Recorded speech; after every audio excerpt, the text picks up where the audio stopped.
ప్రభు యేసుక్రీస్తు నామములో మీ అందరికీ శుభములు. పాస్కా కాలములో 7వ సోమవారము.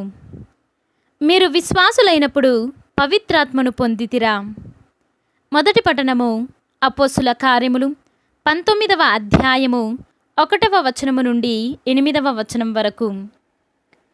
అపోల్లో కొరింథులో ఉండగా పౌలు ఎగువ ప్రదేశముల మీదుగా పోవచ్చు ఎఫెసు చేరుకొనెను.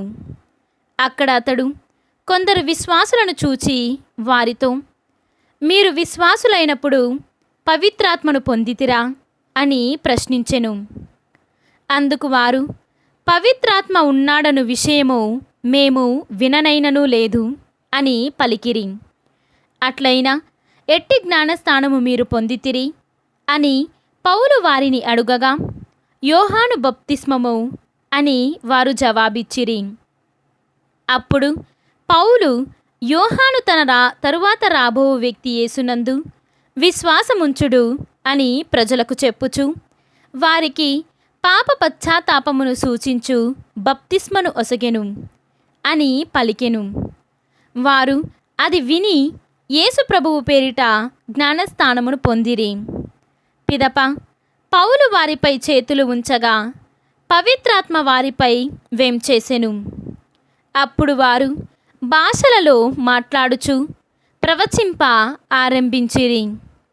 వారు రమారమి 12 మంది. పౌలు ప్రార్థనా మందిరములోనికి వెళ్ళి 3 మాసముల వరకు ధైర్యముగా ప్రజలతో మాట్లాడుచు తర్కించుచు దేవుని రాజ్యమును గూర్చి వారికి నమ్మకము కలిగింప ప్రయత్నించుచుండెను. ఇది ప్రభువాక్కు. సర్వేశ్వరునికి వందనములు. భక్తి కీర్తన. లోకములోని రాజ్యములారా దేవుని స్తుతించి పాడుడు. ఈనాటి సువిశేషము పునీత యోహాను గారు రాసిన సువిశేషము 16వ అధ్యాయము 29వ వచనము నుండి 33వ వచనము వరకు. అందుకు ఆయన శిష్యులు, ఇప్పుడు మీరు దృష్టాంతములతో కాక స్పష్టముగా మాటలాడుచున్నారు. మీరు సర్వజ్ఞులని ఒకరు మిమ్ము అడుగనవసరము లేదని ఇప్పుడు మేము గ్రహించితిమి. అందుచే మీరు దేవుని నుండి బయలుదేరి వచ్చిన వారని మేము విశ్వసించుచున్నాము అనిరి. అప్పుడు యేసు, ఇప్పుడు మీరు నన్ను విశ్వసించుచున్నారా? ఇదిగో, మీరు నన్ను ఒంటరిగా వదలి చెల్లాచెదరై ఎవరి ఇంటికి వారు పారిపోవు గడియ వచ్చుచున్నది. అది వచ్చియేయున్నది. కాని నేను ఒంటరిగా లేను. ఏలన నా తండ్రి నాతో ఉన్నాడు. మీరు నాయందు శాంతిని పొందుటకు మీతో ఈ విషయములు చెప్పుచున్నాను.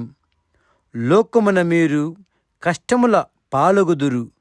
కాని ధైర్యము వహింపుడు, నేను లోకమును జయించితిని అని చెప్పెను. ఇది క్రీస్తు సువిశేషము.